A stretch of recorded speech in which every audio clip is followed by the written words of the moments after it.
Welcome back into Dawson Now. Man, as this podcast episode is launching out, we are so thrilled to have joining us by way of Zoom, and we have had an interesting set of circumstances hit us. He has a great setup, but unfortunately that's not working right now, so we have him on basically a phone and with his iPhone AirPods in, and I just don't want anyone to think that this is what you're going to get when you listen to his show.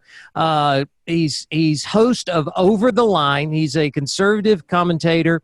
He's usually a radio personality on several different stations around the state of Alabama. I got to know him when I was running for political office. He became a friend. I really believe in him. He's an up-and-comer. I love his commentary. Ladies and gentlemen, it is my joy to welcome on Dawson Now, Andrew Mclain. Welcome, Andrew. We're glad you're here. Hey, Dal. I'm excited to be here. I'll tell you, with the setup situation we have, your assistant Will, he contacted me originally, and he's like, "Here's what you can do: just plug in some headphones, and we'll roll with it." And of course, me being cocky and having the setup I do, I'm like, "Oh, don't worry about it. I got a microphone and a soundboard and all this. Don't worry. We got it under control." Now here we are. Well, you know, it never fails. Murphy does live in the closet and comes out every once in a while. But as people who know you around the state of Alabama and quickly growing, the Over the Line show, let's go there first. Is this, I know you can get it on Facebook and you can get it on several different social media platforms. Where can people find Andrew Mclain?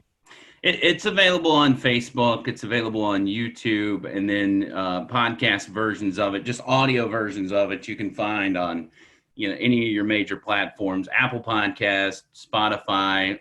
There's 4 or 5 other podcast platforms. Basically, any of them that you use, you can likely find it. All right. And I must say, Will came in hot on you going, man, he's got a soundboard. He's got a professional setup. It's going to sound studio quality. So this is what happens. And are you in Blount County? Yeah. Well, I'm actually in Leeds, but I grew up in Blount County. Okay. So For those who don't know you, just give them a brief recap. You grew up in Blount County.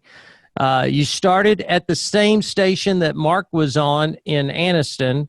And then I met you in Birmingham. How long of a progression was that to get from Anniston to Birmingham? Oh, well, from Anniston to Birmingham only took a couple years, maybe 2.5 years. It was the journey from, graduating high school to reaching my dream of getting in the radio business, which took so long, which was a span of about at least 10 years. Because I decided once I got out of high school, instead of going to school like most radio people do, I just went to work, and I went on, I got married at a young age and started doing life early and skipped over the higher education. So I went that route, but I still had the dream of being in radio. So I was, for 10 years, constantly going to stations asking if I could intern. Can I intern, unpaid internship, whatever? I'm not looking for money. I'll come in here and clean the toilets as long as I can just be around the business and learn, because that's all I want to do. That a lot of rejection throughout that time, and then finally some life circumstances landed me in Anniston. And I was at a point in my life, it was a low point for me, and I was at a point where I had pretty much given up on my radio dream. But somebody came up to me and said, "Hey, there's this tiny AM station out here in Anniston. It's family owned. If you want to go out there and see if they'll let you intern." And I'm like, well, why not? It's probably not going to work. It hasn't worked to this point, but let's give it a shot. Mm-hmm. I do. And being the small station that they were elated that somebody came up off the street and wanted to intern. So they were like, of course. They brought me in. And within 2 months, of course, I was there for, 10 hours a day, 7 days a week for 2 months. But after that, they were like, "Hey, we want to hire you on full time.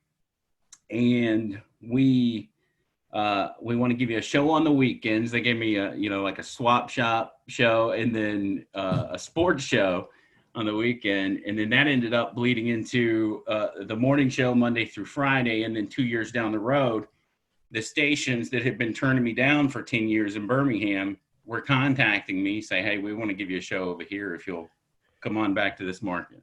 Wow. And when you got to Birmingham, I mean, you had quite a following. And now I know that radio station changed formats. So, but then you went into Over the Line. This is your own show, right? It's weekdays.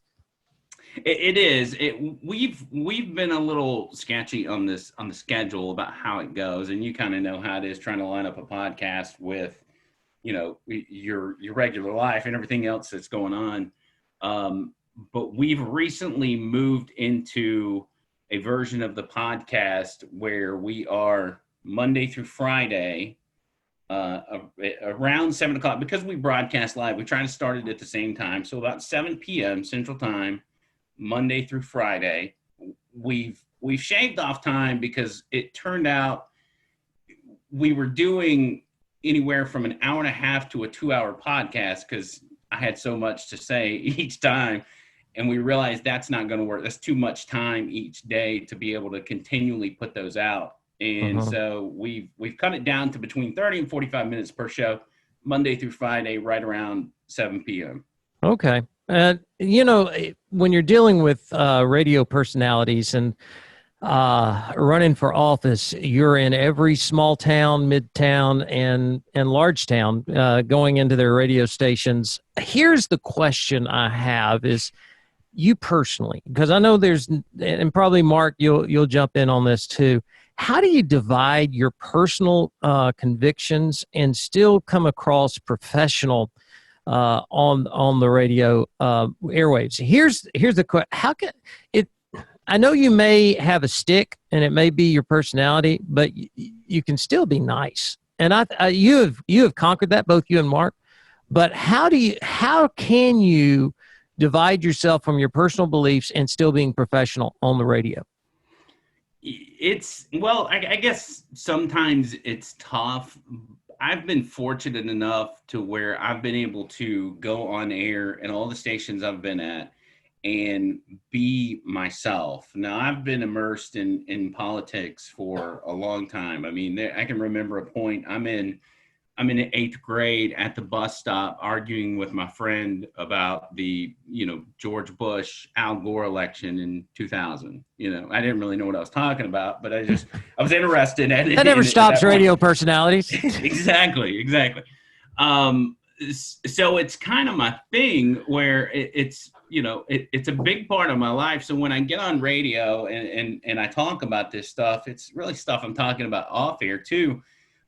But I do insert a lot of my personal life on the airwaves, and I'm transparent to a fault because I'll get out on the air and I'll talk about things that maybe will get me in trouble with family members. And they say, I didn't really want you to talk about that on the radio. And then I'm sorry, I didn't know. I'm so excited to be on the air. It's almost still to this day, it's almost surreal to me that I finally made it. That I just get on the air and I say all this stuff. So for me, my personal life ends up on the air more than most people, I think. Yeah, our mutual friend, Rick Burgess, he always reminds me, I've got to fill up 4 hours every single day. So anything you say can and will be used. Your life is the show. That's right, 7:15. And I know that you and Rick, you have a lot of admiration for Rick Burgess, but is he one of your role models? Who are some of your radio legends? I would say Rick and Bill both probably are some of my big role models, especially growing up. My dad still to this day is a super fan of the Rick and Bubba show. And he used to take me as a young kid up to the station that I now work sometimes at Talk 99 at Cumulus in Birmingham. That very station, he used to take me up there when they had the big boy statue out in the parking lot.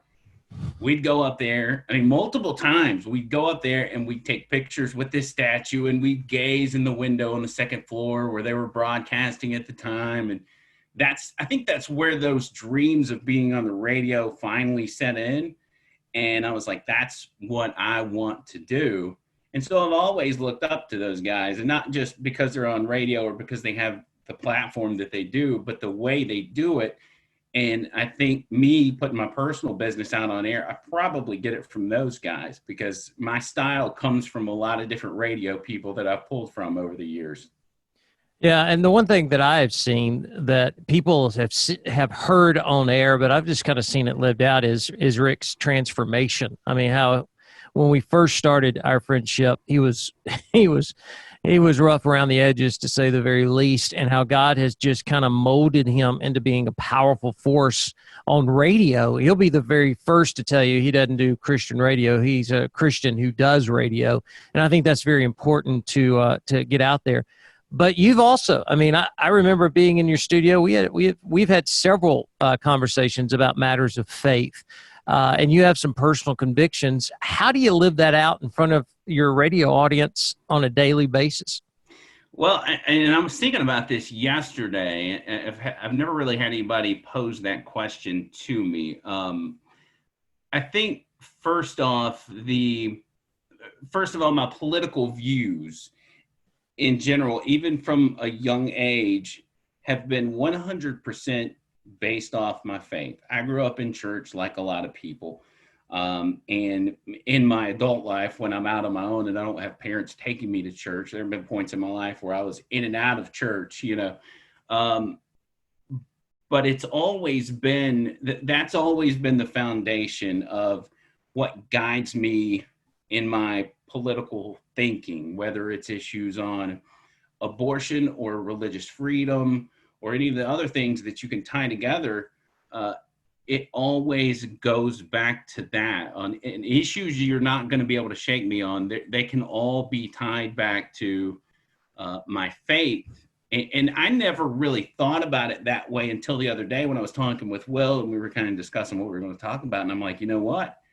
That's really where all that comes from. And it started at a young age, but it only solidified the deeper I got into politics and especially radio. And here I am. Well, here you are. You're doing an incredible job. The platform seems to be growing, and I've told everyone you better keep your eye on Andrew. And I know in radio business, it's everybody sometimes says you got to have the luck of the draw. But there is that part of that is just having the hustle of getting there, being there before everyone else, staying after everyone's gone, dreaming big, and it seems like you've kind of got that down pat. So it didn't happen overnight. You've been working on this for a long time, but in the meantime, you're also a dad. You've got you're a father to Peyton, who's now 10. And I've always got to ask, what does that mean when someone says dad? What does that mean to Andrew? Well, I guess going back to, we all remember the day our child or children were born. We remember that day like it was yesterday. Mm-hmm. And I do it with mine as well. And I remember I was at a weird point in my life, I think at that point, but I didn't realize it, which ultimately culminated into the low point of my life that I caught right before I got into radio. But I still remember that being my proudest moment in making the promise to myself that I'm always going to have this kid's back. I'm always going to be there for him. And no matter what happened to me in my past or in my childhood, I'm going to make sure and I'm going to do this the right way and be the dad he needs me to be. Now, I haven't been perfect in that role, but I can confidently say that I have always been there for him when he needs me. I've made life decisions that have affected him in a negative way. And, we as parents, we carry that guilt, but whether that's, his mom and I are no longer together. So we've dealt with things like that. Then other issues that most children deal with. We've still continued, his mom and I both have still continued to be there for him and really work together, even when we didn't like each other that much, to his benefit. It's not the ideal situation. If it's not the way we planned our lives out to be, and if we could go back and, do that entire time period differently, maybe we would, but we do the best we can, and everything revolves in that scenario around him and making sure not only he has a good life, but he grows up in the same faith that we grew up in, because we know that's the way he is going to be able to live his best life, and that's the following Christ. Yeah, as I'm looking at you, and if you're on YouTube, you see Andrew. If you're listening to us on Spotify or other platforms, all you get to do is hear the audio. But if I'm looking at you on YouTube, I got the American flag behind you, so I'm expecting Lee Greenwood at any moment to belt out his song. And then I'm looking at the hat pulled down, and I go, all right, he could be a country star right now coming out on a COVID tour. And then your voice, you've got a very unique voice, but I kind of hear a little bit of Matt Murphy coming out, and I'm like, get away from him. Just kidding, Matt. You've got the Hannity approach to you with your conservative comedy. You've got the full package, Andrew. You've just got the full package on you. And maybe that comes from, like I said earlier, just kind of taking things from this person and that person, and then molding my own radio personality. I don't want to ever come off as copying anybody, but I'm like, if I can just pull a little bit here and a little bit there, and all from people I respect, and put it all in one package, maybe that can come off as unique, Well, it does, and I think that's the reason people are drawn to you. You said earlier that all your political convictions come from your faith. I can definitely relate to that. Having a biblical worldview, I don't ever have to wake up wondering what the polls are saying. You kind of have your own convictions in place. And when I was running for office, I would always say that, government's not your only answer. It should be our last possible resort, not our only option. And I think we've seen that. We're looking into a pandemic land of people who are scared to death. They've had everything fall around them. Government's failed them. Education's failed them. Healthcare has failed them. And so they're really looking for hope. And so as I can always have a political candidate that I'm going to vote for and I can support, down deep inside, we know what we need in this country is much more than just a political reformation. Right. Well, and also every time our current governor does something that rubs people the wrong way, I remind everyone, hey, I told y'all we should have elected Scott Dawson. And y'all didn't do it. I told you. I always just find people, they'll come up to me and almost sheepishly say, hey, I voted for you. And I say, I agree, I did too, but not enough of us did. But that's all right. We are where we are, and we'll continue to go forward. So tell me this, as you've got this off the ground, it is now your career. What's your dream? What's your vision? What would be the end of the day for Andrew Mclain to say, yeah, this is where I really sense not only my personal dreams, but where the Lord's calling me to go? My dream, I don't think has really changed over time, especially in a career aspect with radio. And it's been always to move towards a platform where there are many different ways for people to hear me. The traditional way is what you see with Rick and Bubba or some of these other radio shows that have many outlets. They're on TV. They've got so many eyeballs and ears that are on their show every single day.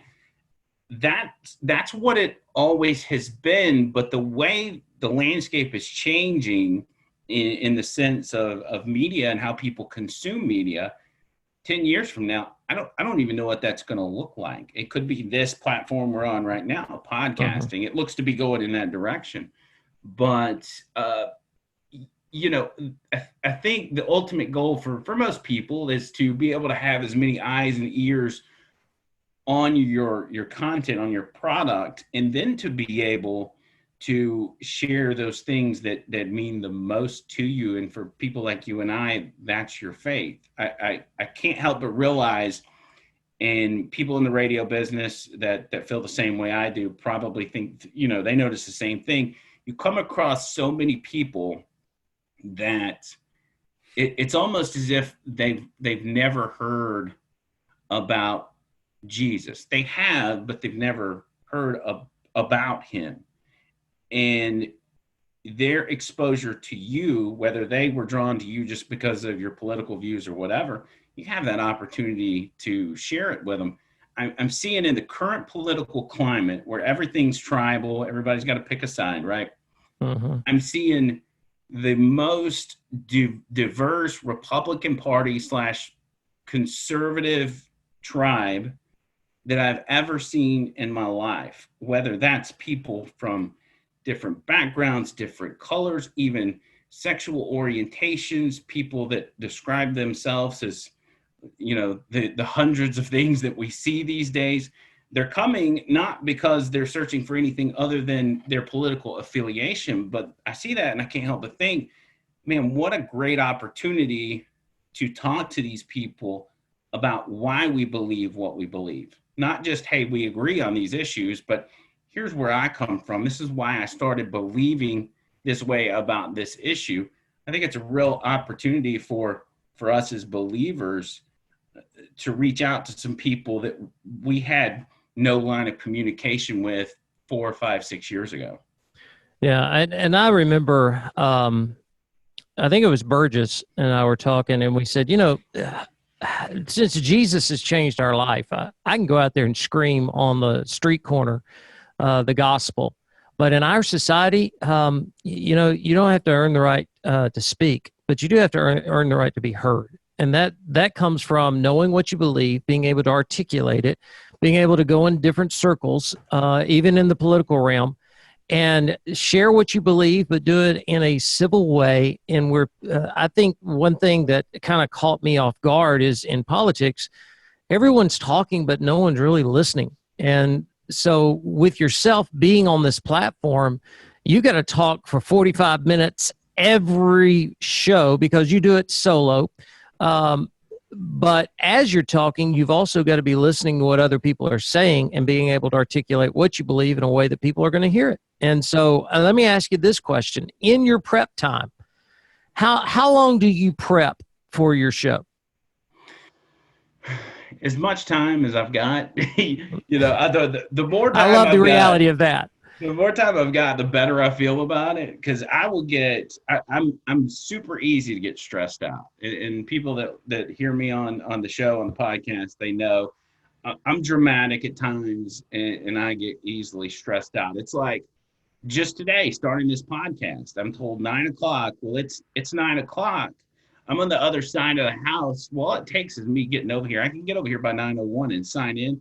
But I'm stressed out because I'm thinking, well, but I'm supposed to be on there at 9 o'clock, you know, and maybe that's a radio thing, but I'm just, you know, that's the kind of person I am.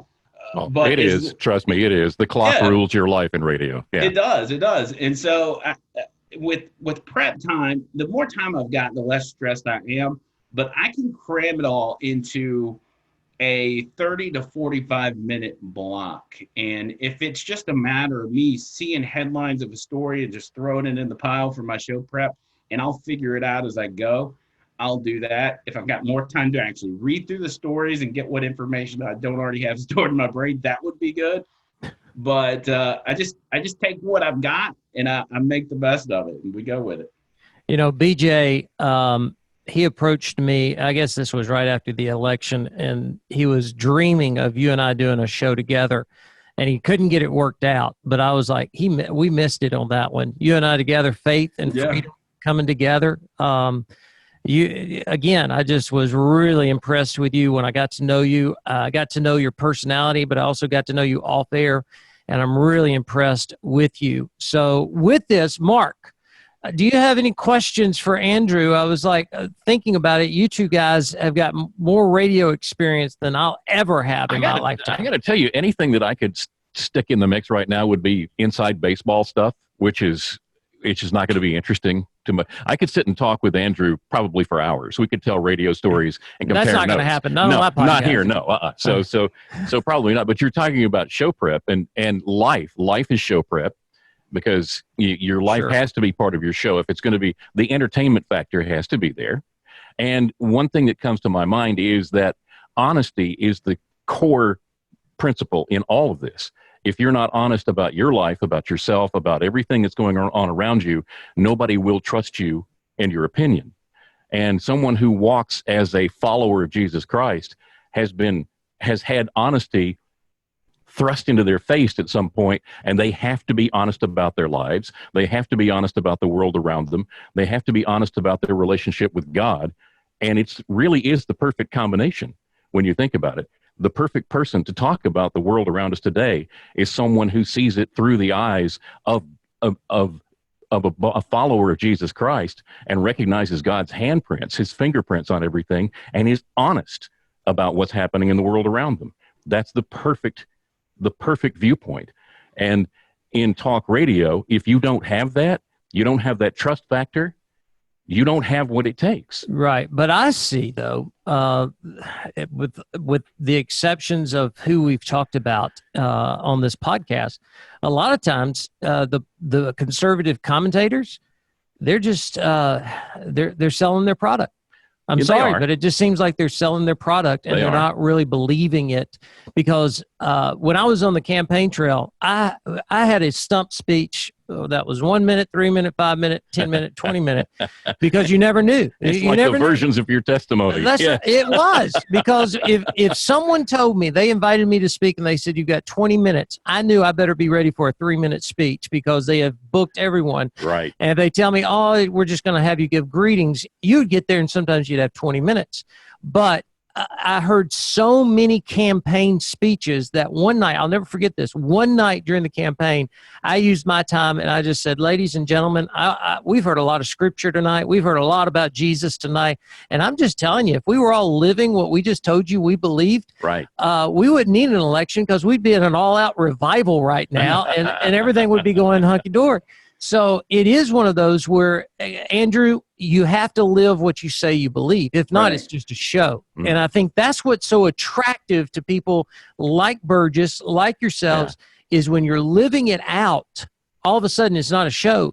We're not looking for perfection. That's the honesty factor. We're looking for authenticity. Yeah. So, well, and to the honesty factor, being so transparent on the air, that helps you avoid any sort of tabloid scandal or anything like that. Because if something comes out in the paper, everybody's like, well, he's already talked about that on the air. That's not a big deal. That's right.